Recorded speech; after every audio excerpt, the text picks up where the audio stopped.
Hello. I'm here in a conversation with Mr. Venu Srinivasan, the chairman of TVS Motor Company. We're here to talk about the book A Silent Revolution, the journey of the Srinivasan Services Trust, which marks 25 years of the journey of this trust in the villages in India. Welcome to the show, Venu. My first question is on the title of the book. Why is it called A Silent Revolution?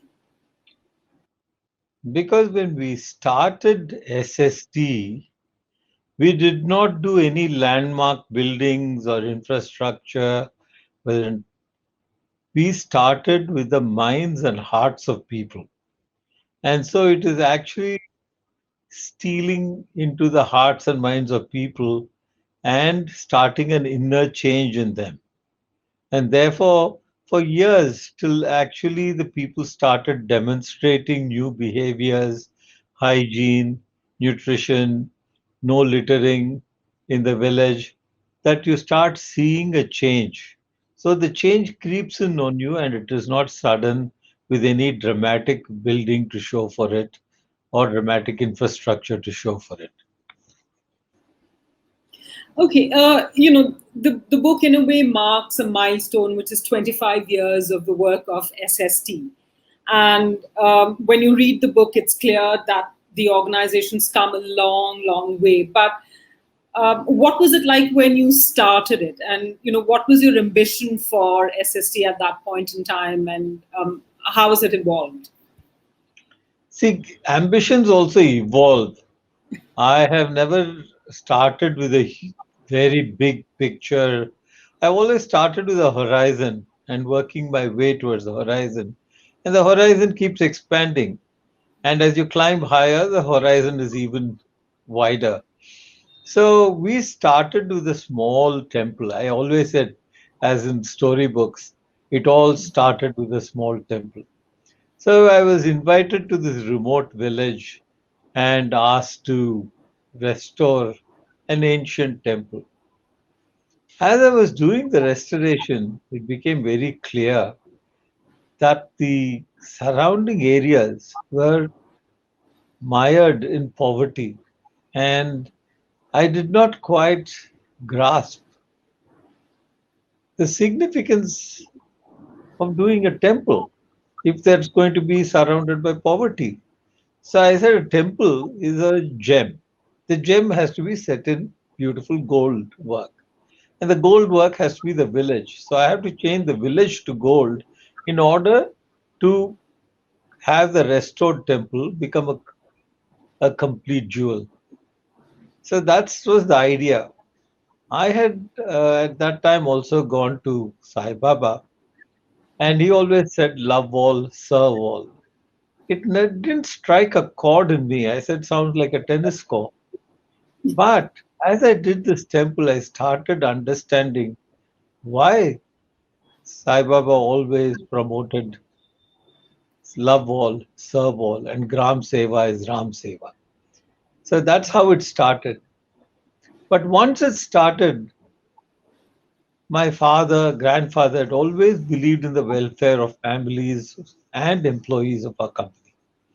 So when we looked at all the employees' families, they lived in the villages around our factories. So I said immediately we must therefore do it in all the villages surrounding our factories as well. And that's how it started with a few villages, I would say between 93 and 96. In 96, it formally became a program, a foundation with the name Srinivasan Services Trust in my father's memory. So 96 to now, we're in 2021. How do you think SST has changed? How has the model changed, and by how much, and in what way? First, the change is in scale. I think what started with a few villages is now in 2,500 villages. And therefore, that itself is a huge change. The second thing, I think we wanted to do everything in the village. But after many years, particularly the last 5 years, when we looked back and said, let's have the next vision and mission statement and 5-year plan, we felt we cannot do it. We do not have the expertise, nor do we have the authority or ability to influence the authority. So we have now focused on what we always focused on, social empowerment through women empowerment. So we still have close to 100,000 women in self-help groups who are really creating change as the catalysts of change. In fact, the active ingredients of change. The second, we continue to support farmers with farmer clubs. So that we continue economic and social development through women and through farmers. The next area we felt was we were taken upon ourselves education, but we felt really we could not influence education beyond a point. So we focused on Anganwadis, Balwadis, and provision of toilets with running water in all schools. We felt that's all that we could do. We are not able to change the teachers and the way the school works. Mm. Third, when it came to health, again, we are trying to do too much. So we said, let's focus on supporting the maintenance of all primary health centers in the areas where we operate. So all of them would be painted, cleaned, toilets would be have running waters, the fans would work. So we said that would be a far better thing to do because it would support the local doctors, enthuse them, motivate them to work. Same thing the Anganwadis and Balwadis. We maintain them completely. So that's what we did in health rather than try and say we will improve anemia, we'll improve child mortality. We found that really we are not equipped to do that. Then, when it came to local infrastructure, the other infrastructure that was important was the veterinary clinic. Our livelihoods are based on huge livestock programs. That is the major source of income. Mhm. So again, we completely maintain and support the local veterinary clinic of the government by maintaining it, cleaning it, and providing again toilets and running water. So this is what we do. The other thing that we are focused now is water. We always did, but now much more scientifically with external help on geomapping, geology, where should we have check dams, where should we create reservoirs, how which reservoir should be desilted, and we have spent enormous effort in the last 3 years in creating additional water holding capacity that directly supports farm income and economic progress. Uh, we did afforestation. In fact, we did 12,000 or I don't know how many hectares of afforestation. But now we're focusing on, let's say, a few 100,000 trees every year through social forestry and farmers planting trees on their land. But we have not got any more major afforestation programs after that work in Pataivid. So, when I read the book, what you've explained is what definitely is happening in those 2,500 villages. But there are villages beyond that, almost, I think, nearly 5,000, in which, or another 2,500 almost, where SST has started, is surveying, is looking at doing some work, is trying to, come in and see how they can start working with the villagers, which makes it a somewhat large footprint. But to me, what was really interesting is that a lot of the work that SST does is in trying to change attitudes, which isn't really easy. I mean, how do you change the attitude of people? How do you change the attitude of villages and villages in India which are so diverse? So, how does SST go about doing this? It's a long process and a process where we had to learn. I learned as much from villages as probably villages learned from me because villages are timeless and the patience and they have intuitive common sense. They're not dumb. And many NGOs fail because we come from the city educated and we said this is what's good for you. But what I learned from the village is that we need to understand the life, we need to understand the environment, We need to understand what are the opportunities, what are the problems, and only then can we create solutions which will be suitable for them and which they will also intuitively buy. So it's a slow process of change. And change starts with yourself. Change does not start with other people.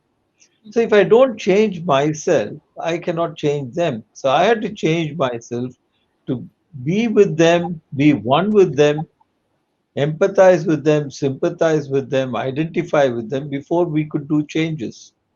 And I think that was the real reason why we succeeded.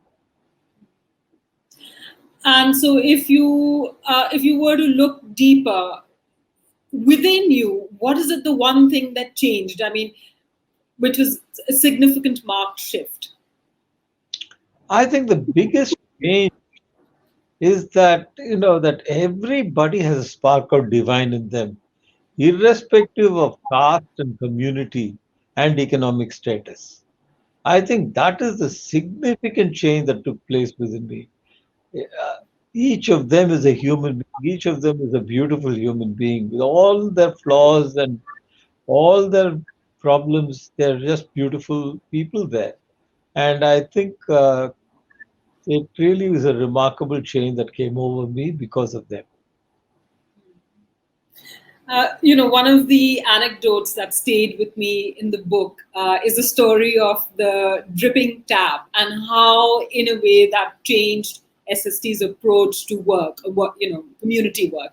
I'd love for you to talk about that. See, when we started working, one day my Japanese teacher of TQM, I still call the traditional word teacher, sensei, he came and he said, Venu-san, your model is give and give. That's easy to do, but not sustainable because companies will go up, companies will go down.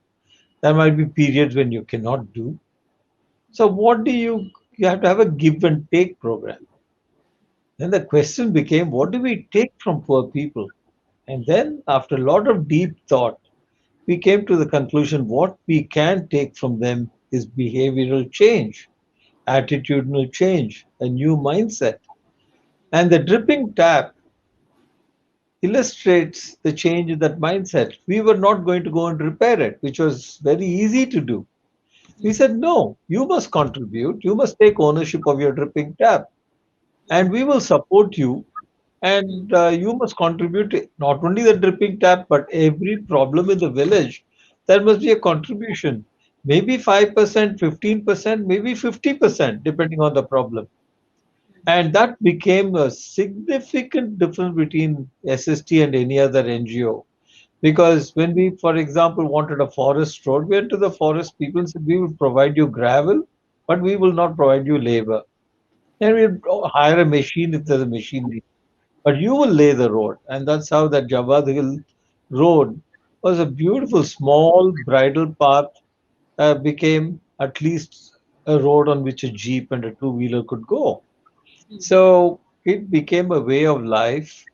And today we believe that they must take ownership. It is their project, it is their lives. And if it is just done for them, it actually takes away from their self esteem. So if you want them to grow as people and grow as society, they must have self esteem. And that can only come by achieving it yourself. So we become partners in their change and partners in their progress, not, Another thing. Sorry. not Um, donors. right. Um, Another thing in the book which I found was quite remarkable was this whole idea of turning something, converting waste into something useful, where people look at all the resources they have around them and try and do something linked to their livelihood. But one aspect which is quite remarkable for villages is the garbage collection and segregation, which you sort of don't even find in some of the big cities in the country. So, how did that come about? Well, as far as that is concerned, a few villages do it well. I don't think everybody does it. Government also had a program for vermiculture, and therefore government provided empty space and sheds where we could get it done. Second point was when Professor Sudak gave us advice. He said, Venu-san, please don't create new wealth in your country. You waste more than rich countries waste. So convert your waste into wealth first. So we found when we went around, a lot of agricultural output goes waste. So that can be composted. Some of them can be converted into products like banana fiber, like palm leaves.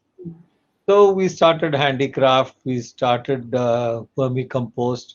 So it's not only that waste, but all waste. The other important waste actually in dealing with the subject was human waste. Not the excreta of human beings, but people themselves don't do anything with that time.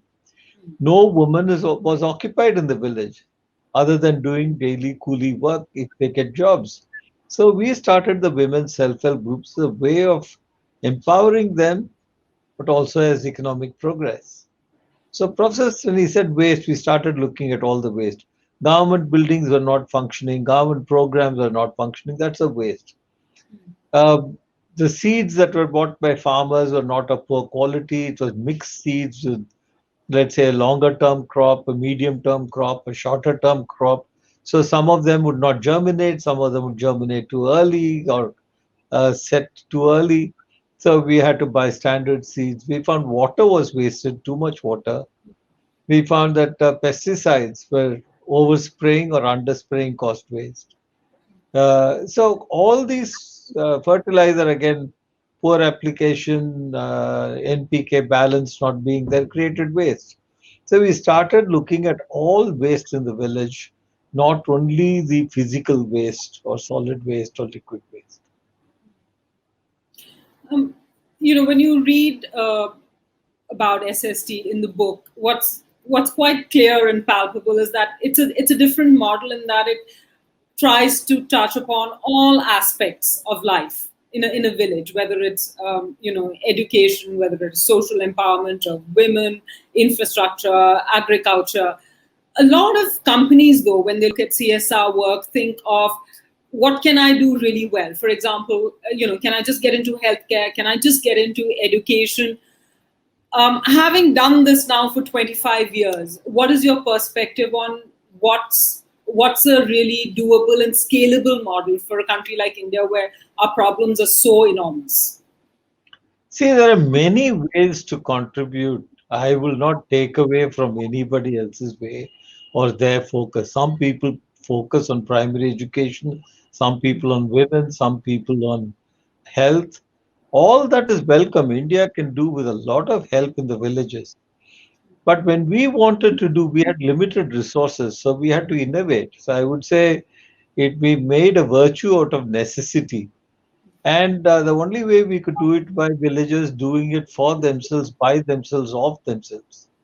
And Professor Suda gave us this model. We had TQM in the company, total employee involvement. Why can't I have total village involvement, TVI, where every villager is involved in the progress of the village, the farmers through better processes, the women through self-help groups, because women are really the glue that sticks our society together, any society.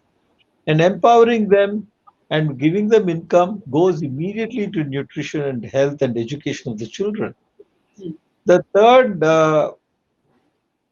is the PTA. That the PTAs, everybody should be involved. In the areas where you're working forest, there is forest village committee. Again, the same people. So our villagers and particularly women of a self-help group are involved in all the activities. They support the Anganwadis, Balwadis. So if we wanted to become TQM villages from the point of view of total village involvement. And what if someone were to say, how can a company that sort of works in, say, just one particular area, whether it's healthcare or women's welfare, work with a foundation like SST? See, first is that when we do a complete mindset change, we win the hearts and minds of people, and therefore, like a digital highway, we have a highway which reaches the hearts and minds of villagers. Now, through that highway, we can send various things. It's a huge pipeline. So I would be delighted to collaborate, work with NGOs which focus on specific areas where we don't have the competence. It could be in primary health, could be in education, it could be any aspect that other people actually do, whether it is pollution, whether it is organic agriculture. So we would be delighted. I think the next phase of SST has to be collaboration. And there are so many good NGOs in India doing such outstanding work that nobody is particularly uh, singularly better than anybody else. And I know, there are the biggest names in India which do it very well, from Tata Trust to Premji Trust, to name a couple. And there are many, many, many more. Uh, so all of them are doing all, and these are the older families, particularly, have done it for generations. Hmm. So I think we can not only learn from them, but we can collaborate with them.